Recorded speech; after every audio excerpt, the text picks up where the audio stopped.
So it's that time of life again when you need to put a new roof on.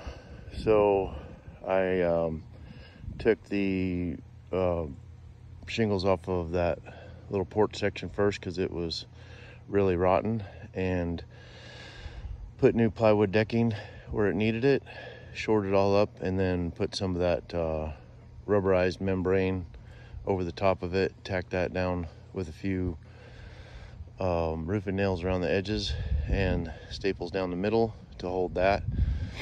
And then next phase is to start taking the ridge line off so that you can start stripping the shingles. So we're gonna get this baby stripped out, and then I've got a big pile of metal down there that's gonna be going up on top here. So one of these guys really helps. It's a shovel with a little lever on the bottom of it, and it works really good for getting under the nails and popping them up. Keeps you from having to bend over. So anyways, let's see how far I get today. All right, so this is day 3. I got the ridge tore off, started on this side, got that tore off to there, and got the porch roof rebuilt. So now I got to get all of these shingles off and then start on the bottom, lay my felt paper, but with the wind blowing, I'm not sure if I'm gonna be able to get that done today. So I might just keep tearing off and see what happens.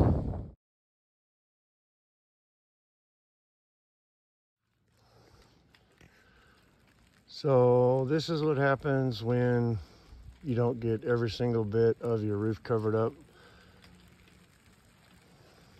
It starts raining. But anyways, I got most of it. I just didn't have the ridge covered with plastic, so I had to climb up there quick, staple some plastic down. Hopefully that'll hold for this next rain band coming through. Yay, the day has finally arrived when I could do the metal layout. So I started out with 6 inches, and then every 18 inches thereafter, which leaves me with a 16-inch remainder at the end, which will work good for my ridge cap. So now I am using 4 tape measures so I can get my layout on every single one all at the same time without having to measure one and then go measure the next one, measure the next one. I just go straight across, and I don't have the disadvantage of trying to keep a square on there with all the ribs. All right, so here's the roof ready for this. Did you try? All right, so the next thing I did was I took a flat bar here, set it on the end, gave it a couple little taps with the hammer, lined all my sheets up nice and even, and then where my mark is at, I'm gonna pre-drill my holes the root diameter of the screw. So I'm gonna go right in the center of the rib there, all the way down, and then this is the lap over rib. So that's why it has the screw going in that side. And then this is the rib that gets lapped over, so it'll lap over to here, and then the next screw will go right there. All right, so commence drilling. One thing you have to do is make sure you hold the sheets down really good, otherwise it wants to climb up the drill bit and it'll snap the drill bit off. So we'll see how many bits I break here. So I squared up the first 3 or 4 so sheets with a couple screws to make sure everything was running right, and then got 2 guys on the ground handing them up and then screwing them down. So we just got to go do all the way to the end. After much debate and deliberation, I have decided to plug the hole where the old chimney was. So I removed all the flashing and everything and cut a piece of plywood to fill the hole, put a couple 2x6s running this way on each side, screwed those in, and then cut a disc of plywood, set that in the center, and then I stuck a nail right in the center of it. If I change my mind for some reason I have to use this hole again, I can get on the bottom side and put a nail up through that hole next to that nail to mark where the center would be if I'm going to use the same chimney spot. But I really want to move the chimney up here and put the stove closer to the kitchen and put a wood cook stove in there. So that's what's happening with that. So I've got the plumbing cut off up in the attic so that I can move my vents up towards the top and get those out of the middle of the run. So that's yeah, so that's all done and ready to go. And this is what this part of the roof looks like. Lot better. Still got to do something with that little shed roof thing down there. And just a shout out to all my help today, as you can see, that showed up to make sure that this job gets done. Where are they? Oh, I guess they didn't show up.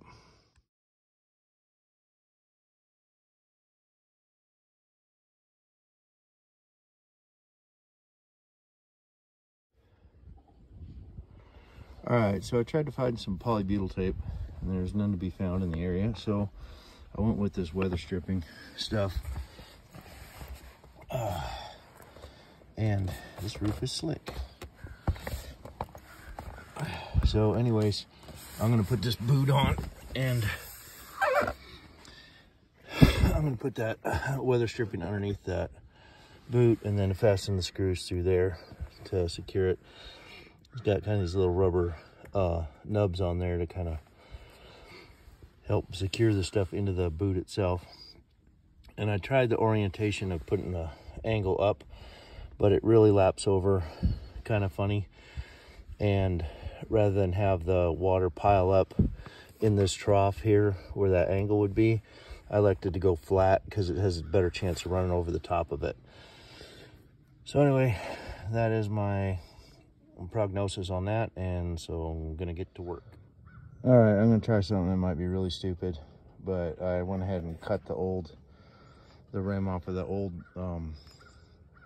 flashing that was on there.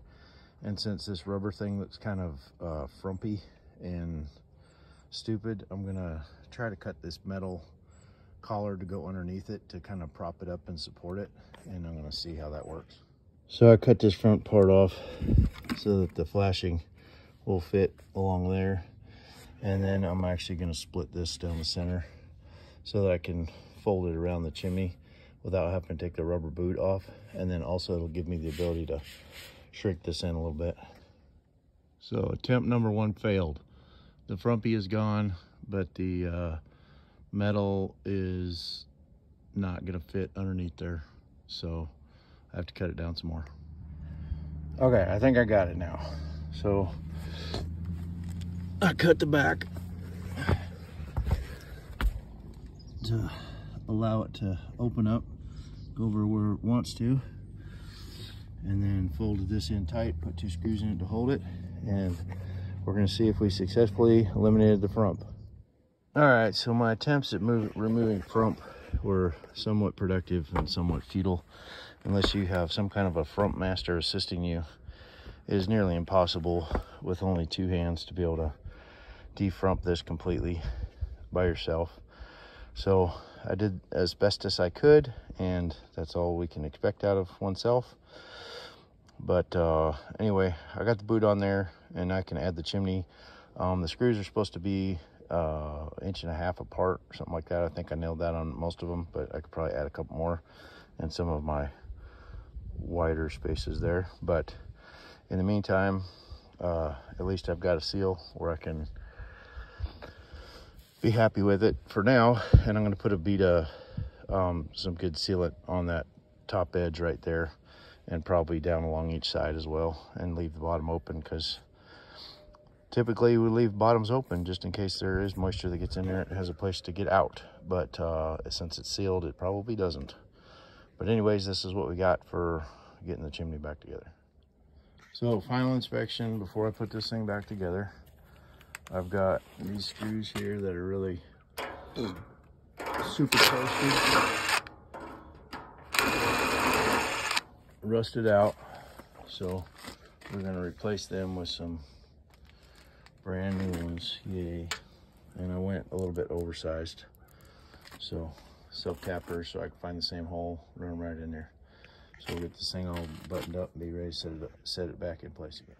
Alrighty then, we have the screws in place, nice and secure.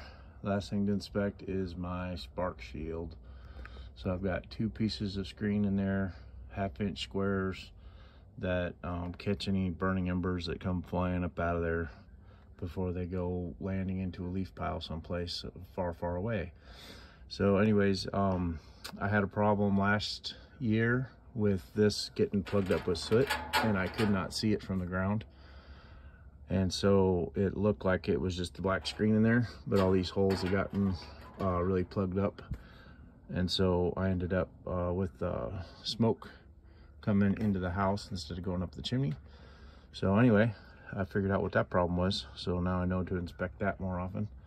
And then the next thing I could do would be to sweep the chimney out. But since I already did that earlier in the year and I've barely used the stove, it's nice and clean and I can visually inspect it because I have the whole stove apart. So we're good. The pipe is now reassembled and ready to activate. I got to looking at that rubber boot here where it transitions, and it actually runs uphill because it's cut round instead of cut in an oblong oval shape. So that may be a part of my issue with my frumpiness, but it does allow any water that runs down the chimney to hit that and run off the front. So I figured I'm just gonna go ahead and leave it instead of trying to make it square. Now I could put the storm collar back on there as well. I haven't decided if I want to do that. If I do, I'll probably just get a new one because that old one is really nasty looking. So we're trying to do things to look nice and neat and clean. So I guess I'll go with that theme. So the other thing I didn't talk about was the ridge. I got this foam stuff up underneath, or this mesh stuff up underneath here, and it's got this adhesive back on it, and I put it down both sides. The stuff I'd used in the past was just like a wide piece, and you laid it on there, you covered it with the ridge, and then screwed the ridge down. I really like that stuff better. I haven't been able to find it in a while. But this stuff, the problem is when you go to run the screw in there, if you end up catching that, it winds it up in a big ball. So it was really a pain in the butt. And then it made this dent a little bit where it was trying to compress that stuff. And if there's a different way to install that, I don't know it yet. But this stuff is about this wide, and I put it as far back towards this edge as I could, but I really should have probably just stuck it a little bit on the edge and left it up inside there, because it really causes a problem putting them screws in. So anyways, I got all that done, and then some of these screws, I had somebody helping me. They over torqued them, so they're mushroomed out. I may have to go back and back those off a little bit. I might do that with a socket set or something so I can feel it a little better. But anyways, I did get the screws in. So the neoprene washers on those are supposed to last 30 years, is what they say. The roof is supposed to last 50, supposedly. I really think a guy can get more out of that, but they haven't been around long enough to really say 100% on that. And then the last thing I got to do is get some metal for that. But I wanted to get this metal on before I figured out what that was going to be. And I also want to do a wraparound porch on here. So that's going to be a future project. But for now, I've got a nice metal roof. And then I put double screws on the bottom just to keep the wind from coming up under there and blowing that. After I got done putting them in there, I realized I probably really didn't need that. That was really overkill, but I'm an overkill kind of guy. So, hey, my roof is on. Beautiful. Goodbye, chimney.